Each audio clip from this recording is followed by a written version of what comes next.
তাকদীর নিয়ে প্রিয় ভাইয়েরা বিচলিত হবেন না। আপনার তাকদীরে যা আছে আপনি পাবেন, যা নাই কোশ্চেন কালেও পাবেন না, ফুল স্টপ। আপনার তাকদীরে যা আছে আপনি পাবেন, না পেয়ে আপনি দুনিয়া থেকে যাবেন না, ফুল স্টপ। আর আপনার তাকদীরে যা নাই সারা দুনিয়ার মানুষ মিলে আপনাকে দিতে পারবে না। এই চিন্তাটা আগে মাথার মধ্যে সেট করেন। এই দুনিয়ার জীবনে আপনার দুনিয়ার বাড়ি গাড়ি টাকা পয়সা রিজিক ব্যবসা বাণিজ্য স্ত্রী সন্তান এগুলোকে নিয়ে এত বিচলিত হওয়ার কিছু নাই।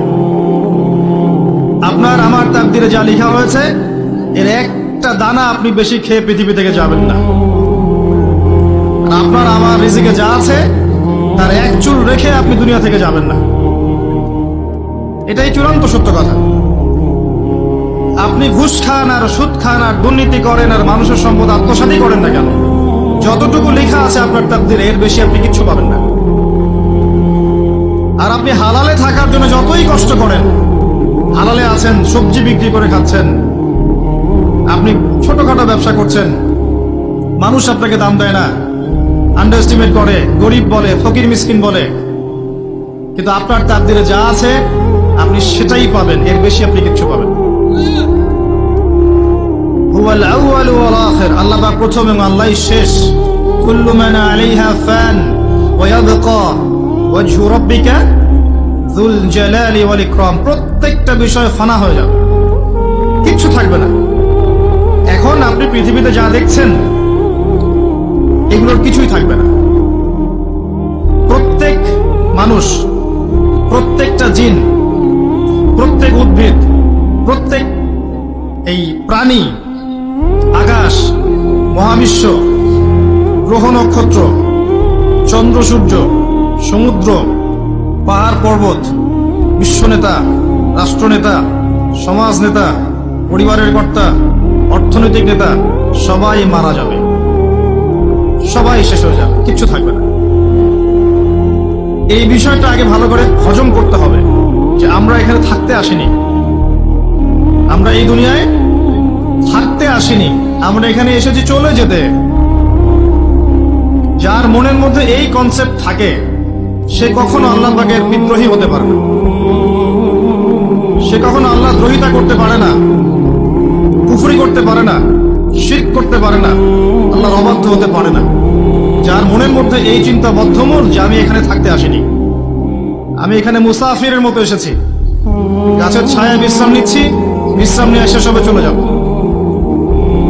যারাই আল্লাহ দ্রোহিতায় লিপ্ত হচ্ছে, শিরক করছে, বেদাত করছে, হারাম খাচ্ছে, ঘুষ খাচ্ছে, সুদ খাচ্ছে, জেনা করছে, আল্লাহ দ্রোহিতা করছে, আল্লাহর বিধানকে অস্বীকার করছে, তারা ইনডাইরেক্টলি ধরে নিয়েছে যে তারা মনে হয় পৃথিবীতে চিরকাল থাকবে।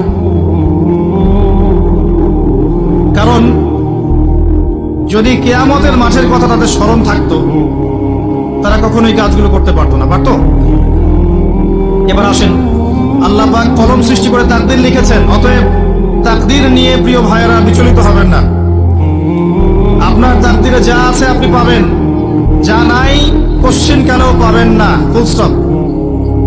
আপনার তাকদীরে যা আছে আপনি পাবেন, না পেয়ে আপনি দুনিয়া থেকে যাবেন না, ফুল স্টপ। আর আপনার তাকদীরে যা নাই সারা দুনিয়ার মানুষ মিলে আপনাকে দিতে পারবেন না। এই চিন্তাটা আগে মাথার মধ্যে সেট করেন। এই চিন্তা যার মধ্যে ইনস্টল করা আছে সে আত্মহত্যা করে না কখনো, সে হতাশ হয় না কখনো, সে ভয় পায় না, আল্লাহর পথে চলতে গিয়ে পিছু পা হয় না, সে জালেমের সামনে মাথা নত করে না।